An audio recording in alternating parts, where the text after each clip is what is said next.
Nosotros, los asesinos económicos, hemos sido realmente los responsables de crear este primer imperio global. Y trabajamos de muchas maneras diferentes. Pero quizás la más común es que identificamos a un país que tiene recursos que nuestras corporaciones codician, como petróleo. Entonces, concretamos un gran préstamo a ese país desde el Banco Mundial o una de sus organizaciones hermanas. Pero el dinero nunca va realmente al país. En cambio, van nuestras grandes corporaciones para fabricar proyectos de infraestructura en ese país, plantas de energía, parques industriales, puertos, cosas que benefician a unas pocas personas ricas en ese país, además de nuestras corporaciones. Pero en realidad no ayuda a la mayoría de la gente para nada. Sin embargo, esa gente, el país entero, queda soportando una deuda enorme. Es una deuda tan grande que no la pueden pagar. Y eso es parte del plan. No pueden pagarla. Y entonces en algún momento volvemos y les decimos, escuchen, nos deben un montón de dinero, no pueden pagar su deuda, así que véndanos su petróleo muy barato a nuestras compañías petroleras. Permítanos construir una base militar en su país. O envíen tropas en apoyo a las nuestras en algún lugar del mundo como Irak, o voten con nosotros en la próxima votación de las Naciones Unidas, hacer que privaticen sus compañías eléctricas y que privaticen su sistema de agua corriente y desagües, y se los vendan a corporaciones norteamericanas u otras corporaciones multinacionales.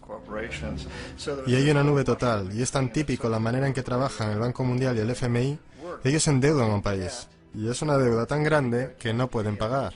Y entonces les ofrecemos refinanciar esa deuda y pagar aún más interés. Y tú demandas este quid pro quo, lo que llamas una condicionalidad o buen gobierno, lo que básicamente significa que ellos tienen que vender sus recursos, incluyendo sus servicios sociales, sus compañías públicas, a veces sus sistemas educativos, sus sistemas penales, sus aseguradoras, a corporaciones extranjeras. Y es un doble, triple, cuádruple aniquilamiento.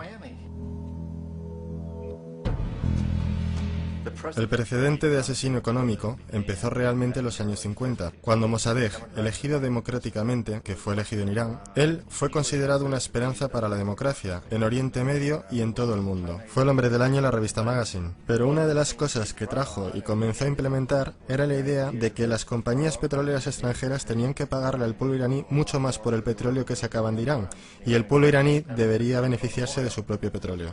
Una política extraña, por supuesto que no nos gustó, pero teníamos miedo de hacer lo que hacíamos normalmente, que es mandar militares. En su lugar, mandamos a un agente de la CIA, Kermit Roosevelt, pariente de Teddy Roosevelt. Kermit fue con algunos millones de dólares y fue muy efectivo y eficiente, y en un pequeño lapso de tiempo se las arregló para hacer derrocar al Mossadegh y trajo al Shah de Irán para reemplazarlo, quien estuvo siempre a favor de nuestra política petrolera. Y fue extremadamente efectivo. Bombs overflow Tehran. Army officers shout that Mossadegh has surrendered and his regime as virtual dictator of Iran is ended. Pictures of the Shah are paraded through the streets as sentiment reverses. The Shah is welcomed home. Y de vuelta a los Estados Unidos, en Washington, la gente miraba alrededor y decía, wow, ¿eso fue fácil? Y barato. Y esto estableció toda una forma nueva de manipular países, creando imperio. El único problema con Roosevelt era que llevaba una tarjeta de agente de la CIA, y si hubiera sido atrapado, las ramificaciones habrían sido muy serias.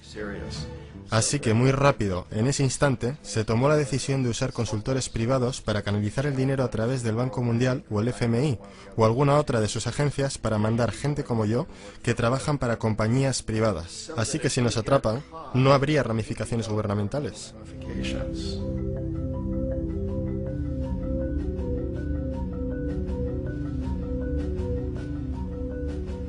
Cuando Arbenz se transformó en el presidente de Guatemala, el país estaba muy sumido bajo los pulgares de la compañía United Fruit y las grandes corporaciones internacionales. Y Arbenz corrió con esta postura que decía, ¿sabes?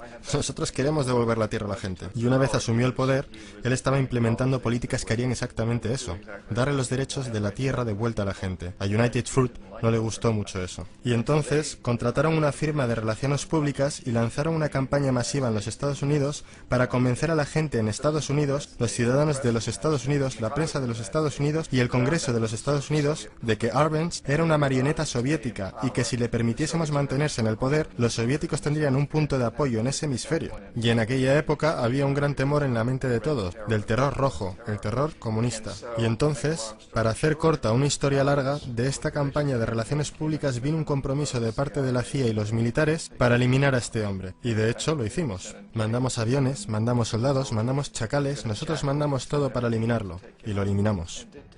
Y tan pronto como fue removido de su oficina, el nuevo tipo que lo reemplazó reinstauró básicamente todo para las grandes corporaciones internacionales, incluyendo a United Fruit.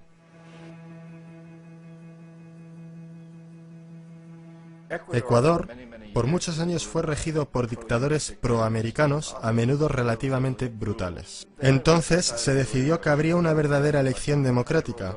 Jaime Roldós se postuló y su principal meta, dijo como presidente, sería asegurar de que los recursos de Ecuador se usarían para ayudar a la gente.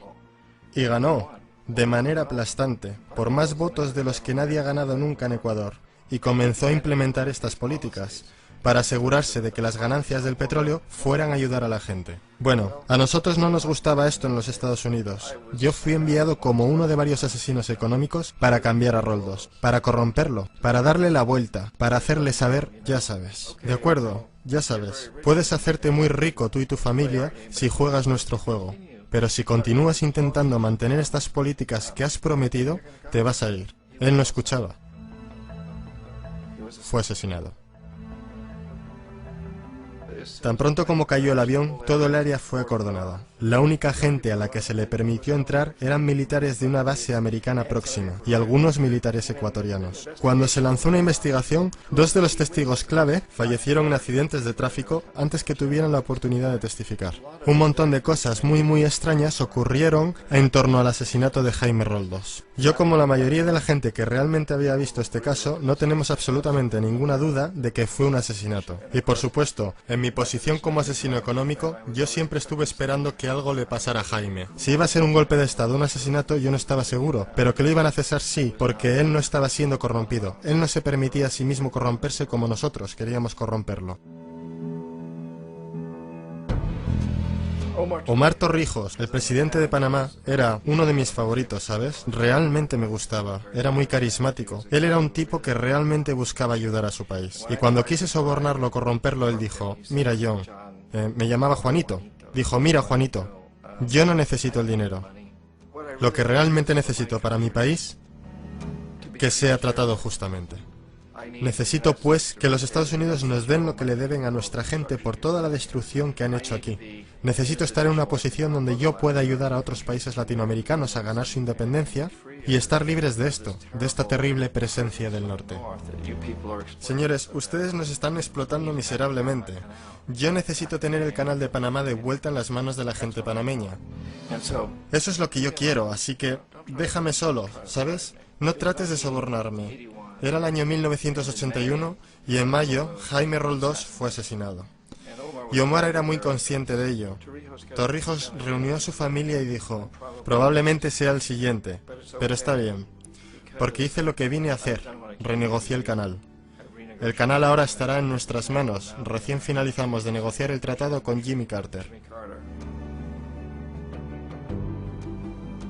En junio de ese mismo año, solo un par de meses después, él también cayó en un accidente aéreo, el cual, no hay duda, fue ejecutado por chacales apoyados por la CIA. Hay un montón de pruebas de que uno de los guardias de seguridad de Torrijos le entregó en el último momento, mientras subía al avión, una grabadora. Una pequeña grabadora que contenía una bomba.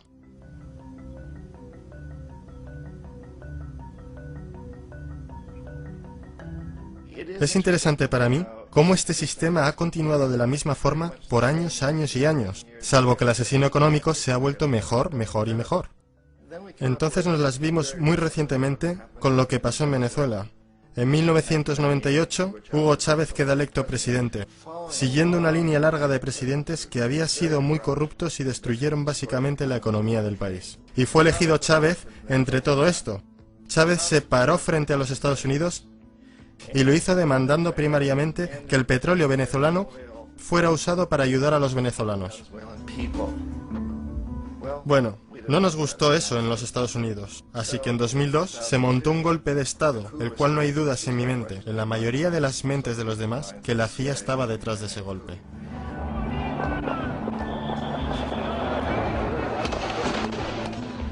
La manera en que fue fomentado ese golpe era muy parecido a aquel que Kermit Roosevelt hizo en Irán, de pagarle a la gente para que saliera a las calles, para manifestarse, para protestar, para decir que Chávez era muy impopular.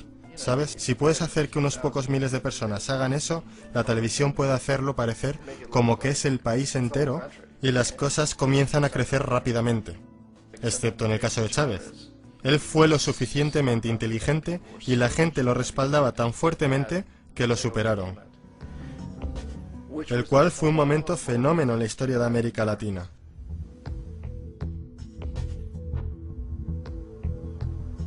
Irak realmente es el ejemplo perfecto de cómo funciona todo el sistema. Entonces nosotros, los asesinos económicos, somos la primera línea de defensa. Nosotros entramos, tratamos de corromper a los gobernantes y conseguimos que acepten estos préstamos enormes, lo que usamos entonces como palanca para ser dueños de ellos básicamente. Si fallamos, como fallé en Panamá con Omar Torrijos y en Ecuador con Jaime Roldós, hombres que rehusaron a ser corrompidos, entonces la segunda línea de defensa es mandarles los chacales. Y los chacales o derrocan gobiernos o asesinan. Y una vez que pasa eso, y un nuevo gobierno entra, ese nuevo presidente sabe lo que le pasará si no lo hace.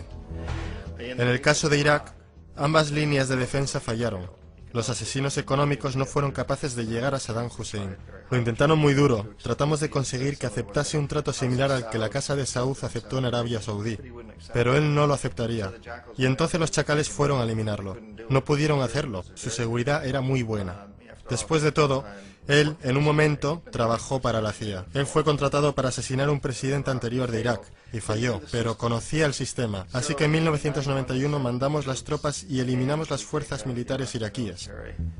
Entonces asumimos que en ese punto Saddam Hussein rectificaría. Pudimos haberlo eliminado, por supuesto, en aquel momento, pero no quisimos. Él es el tipo de hombre fuerte que nos gusta. Él controla a su gente. Pensamos que podía controlar a los kurdos y mantener a los iraníes en su lado de la frontera y seguir bombeándonos el petróleo. Y una vez hubiéramos eliminado sus fuerzas, entonces iba a rectificar. Entonces los asesinos económicos vuelven a los 90 sin éxito. Si hubiesen tenido éxito, él estaría dirigiendo el país. Nosotros le estaríamos vendiendo todos los aviones de combate que quisiera y todo lo que quisiera, pero no pudieron, no tuvieron éxito. Los chacales no pudieron eliminarlo nuevamente, así que enviamos a los militares nuevamente y esta vez sí hicimos el trabajo completo, y lo eliminamos. Y en el proceso nos creamos algunos muy lucrativos tratos de construcción para reconstruir el país que nosotros esencialmente destruimos, el cual es un muy buen trato si eres dueño de compañías de construcción de las grandes. Así que Irak muestra las tres etapas. Los asesinos económicos fallaron ahí, los chacales fallaron ahí, y como medida final, entran los militares.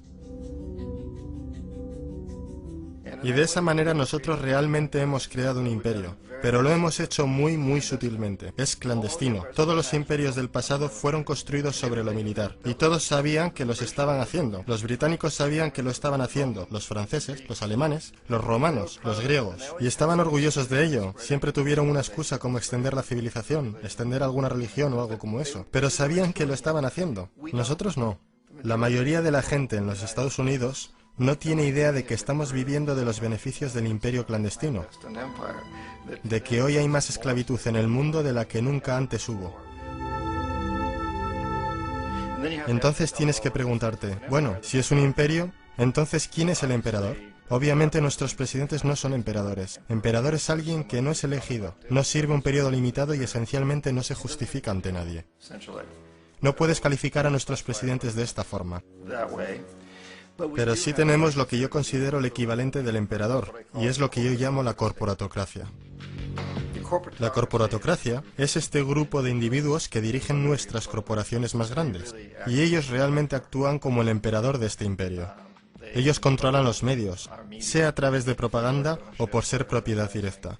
Ellos controlan la mayoría de nuestros políticos porque financian sus campañas, ya sea a través de las corporaciones o de contribuciones personales que vienen de las corporaciones.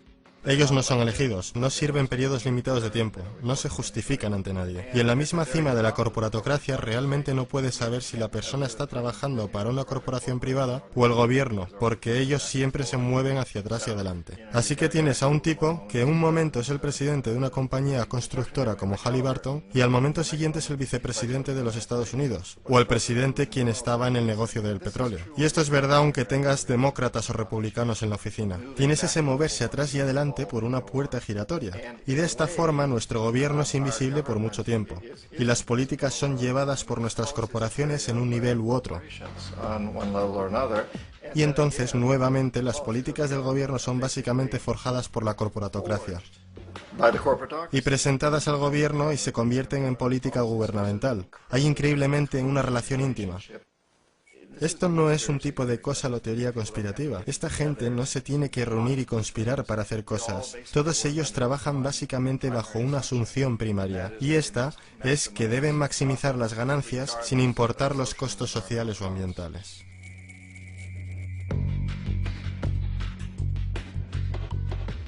Este proceso de manipulación de la corporatocracia a través del uso de deuda, soborno y derrocamientos políticos se llama globalización.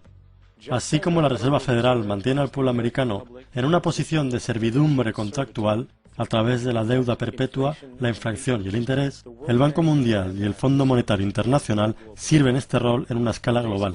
El engaño básico es simple. Pone un país en deuda, bien por su propia indiscreción o corrompiendo al líder de ese país, y entonces imponer condicionalidades o políticas de ajuste estructural.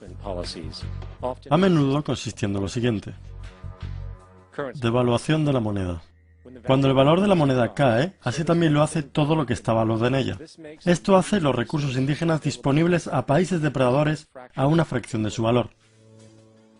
Grandes recortes de fondos para programas sociales. Esto normalmente incluye educación y salud, comprometiendo el bienestar y la integridad de la sociedad, dejando al público vulnerable a la explotación. Privatización de empresas del Estado. Esto significa que sistemas sociales importantes se pueden comprar y regular por corporaciones foráneas por ganancias.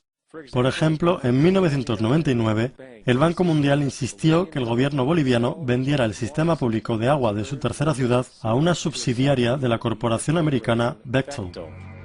Tan pronto ocurrió, las facturas de agua para los residentes locales ya empobrecidos se dispararon al cielo. No fue sino hasta una revuelta completa del pueblo que el contrato se anuló. Entonces está la liberación del comercio, o la apertura de la economía quitando las restricciones de comercio exterior. Esto permite un número de manifestaciones económicas abusivas, tales como que las corporaciones transnacionales traigan sus propios productos en masa, vendiendo más barato que la producción indígena y arruinando la economía local. Un ejemplo es Jamaica, que después de aceptar préstamos y condicionalidades del Banco Mundial, perdió sus mercados de cosechas más grandes debido a competencia con importaciones occidentales. Hoy, granjeros incontables están sin trabajo, pues son incapaces de competir con las grandes corporaciones. Otra variación es la creación de numerosas, aparentemente desapercibidas, desreguladas e inhumanas fábricas explotadoras, que toman ventaja de la economía impuesta. En adición, debido a la desregulación de la producción, la destrucción ambiental es perpetua, ya que los recursos a menudo son explotados por corporaciones indiferentes mientras liberan grandes cantidades de contaminación deliberada. La demanda ambiental más grande en la historia del mundo hoy viene de parte de 30.000 ecuatorianos y gente del Amazonas contra Texaco, de la que ahora es dueña Chevron. Así que es contra Chevron, pero por actividades conducidas por Texaco. Han estimado que han sido más de 18 veces lo que Exxon Valdez volcó en las costas de Alaska. En el caso de Ecuador no fue un accidente. Las compañías lo hicieron intencionalmente. Ellos sabían que lo estaban haciendo para ahorrar dinero en vez de arreglar la disposición apropiada. Además, un somero vistazo a los registros de rendimiento del Banco Mundial revela que la institución, que clama públicamente ayudar países pobres a desarrollar y aliviar la pobreza, no ha hecho nada, excepto incrementar la pobreza y la no distribución de riquezas, mientras las ganancias corporativas se elevan. En 1960, la brecha de ingresos entre un quinto de la población y los países más ricos versus un quinto en los países más pobres era 30-1. En 1998 era de 74-1. Mientras el Producto Bruto Global subió 40% entre 1970 y 1985, los que están en la pobreza en realidad son más, un 17% más. Mientras que de 1985 a 2000, aquellos que viven con menos de $1 al día se incrementaron un 18%. E incluso el Comité Económico del Congreso norteamericano admitió que hay un mero 40% de éxito de todos los proyectos del Banco Mundial. En los años 60, el Banco Mundial intervino en Ecuador con grandes préstamos. Durante los próximos 30 años, la pobreza creció del 50% al 70%. Sobreempleo y desempleo crecieron de 15% al 70%. La deuda pública se incrementó de 240 millones a 16.000 millones, mientras que la porción de recursos destinados a los pobres bajó de 20% al 6%. De hecho, para el año 2000, el 50% del presupuesto nacional de Ecuador tuvo que ser destinado para pagar sus deudas. Es importante entender que el Banco Mundial es, de hecho, un banco norteamericano que apoya intereses de los Estados Unidos, pues Estados Unidos tiene poder de veto sobre las decisiones, porque es el proveedor más grande de capital. ¿Y dónde consiguió su dinero? Adivina. Lo hizo del aire a través del sistema bancario de reserva fraccionada. Basado en el Producto Bruto Interno, de las primeras 100 economías del mundo, 51 son corporaciones y 47 de esas 51 tienen base en los Estados Unidos. Walmart, General Motors y Exxon son económicamente más poderosas que Arabia Saudita, Polonia, Noruega, Sudáfrica, Finlandia, Indonesia y muchos otros. Y mientras las barreras proteccionistas se rompen, las monedas se unifican y manipulan en mercados flotantes. Y las economías de los estados se vuelcan a favor de competir en el capitalismo global. El imperio se expande. Usted aparece en su pequeña pantalla de 21 pulgadas y grita sobre América y la democracia. No existe América. No existe la democracia. Solo existe la IBM, la ITT, la AT&T, y DuPont, Dow, Union Carbide y Exxon. Esas son las naciones del mundo hoy día. ¿De qué hablan los rusos en sus consejos de Estado? ¿De Karl Marx? No. De sistemas de programación lineal. De teorías sobre estadística, de problemas económicos, y computan costos de sus transacciones e inversiones, como hacemos nosotros. Ya no vivimos en un mundo de naciones e ideologías, señor Bill. El mundo es un colegio de corporaciones, inexorablemente dirigido por los estatutos inmutables de los negocios. El mundo es un negocio, señor Bill.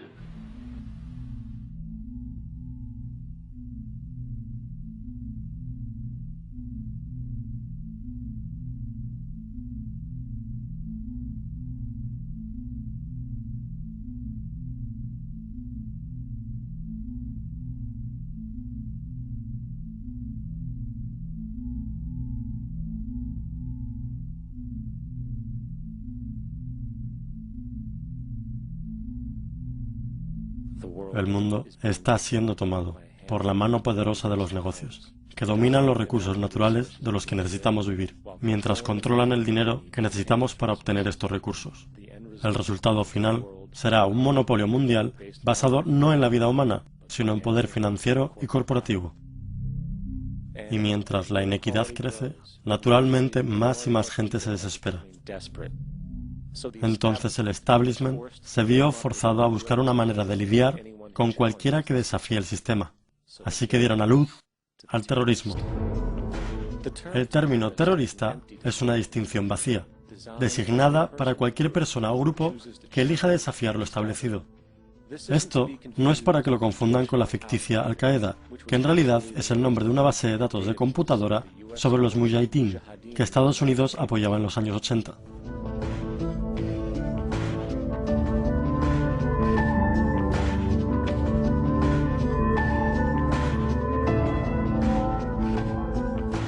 En 2007, el Departamento de Defensa recibió 161.800 millones de dólares para la así llamada Guerra Global al Terrorismo.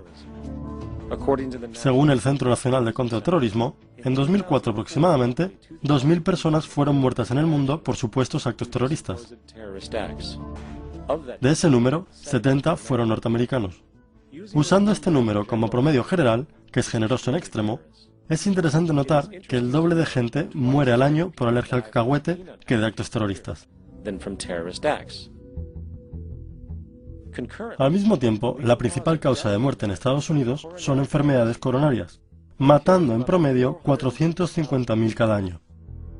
Y en 2007, los fondos designados para la investigación de esta cuestión fueron cerca de 3.000 millones de dólares. Esto significa que el gobierno norteamericano en 2007 gastó 54 veces la cantidad para prevenir el terrorismo de la que gastó para prevenir enfermedades, que matan 6.600 veces más personas al año que a lo que mata el terrorismo.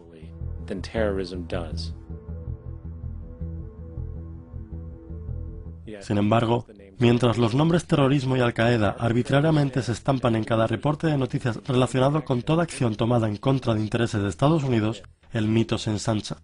A mediados de 2008, el Procurador General norteamericano de verdad propuso que el Congreso norteamericano declarara oficialmente la guerra contra la fantasía, sin mencionar que para julio de 2008 ahora hay por encima de 1 millón de personas que están actualmente en la lista de terroristas vigilados en los Estados Unidos. Estas así llamadas medidas antiterrorismo, por supuesto, no tienen nada que ver con protección social, y todo que ver con preservar lo establecido entre el creciente sentimiento antiamericano en ambos ambientes, internacional y doméstico, y el cual está legítimamente fundado en la expansión avara del imperio corporativo que está explotando el mundo. Los verdaderos terroristas de nuestro mundo no se citan en la oscuridad de la medianoche o gritan Allah Akbar antes de alguna acción violenta. Los verdaderos terroristas de nuestro mundo visten trajes de $5.000 y trabajan en las posiciones más altas de las finanzas, del gobierno y de los negocios. Entonces, ¿qué hacemos? ¿Cómo detenemos un sistema de avaricia y corrupción que tiene tanto poder e inercia? ¿Cómo detenemos esta conducta grupal aberrante que no siente compasión de, por decir, los millones masacrados en Irak y Afganistán, para que la corporatocracia controle recursos energéticos y producción de opio para las ganancias de Wall Street?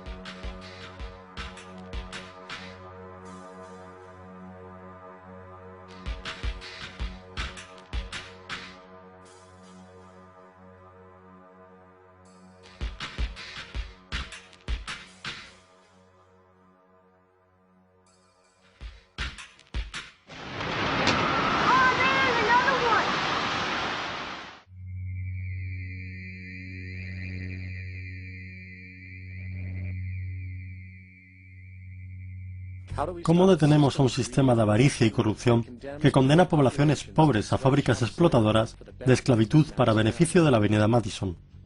¿O que ingenia falsos ataques terroristas con el propósito de manipular? ¿O que genera paquetes de modalidades de operación social que son explotados inherentemente? ¿O que sistemáticamente reduce libertades y viola derechos humanos para protegerse de sus propios defectos? ¿Cómo lidiamos con las numerosas instituciones encubiertas, como el Consejo de Relaciones Exteriores, la Comisión Trilateral y el Grupo Bilderberg, y otros grupos elegidos antidemocráticamente, que a puertas cerradas conspiran para controlar los elementos políticos, financieros, sociales y ambientales de nuestras vidas? Para hallar la respuesta, Debemos encontrar primero dónde está la verdadera base de la causa. Pues el hecho es que los grupos egoístas, corruptos, basados en ganancias y poder, no son la fuente del problema. Ellos son los síntomas.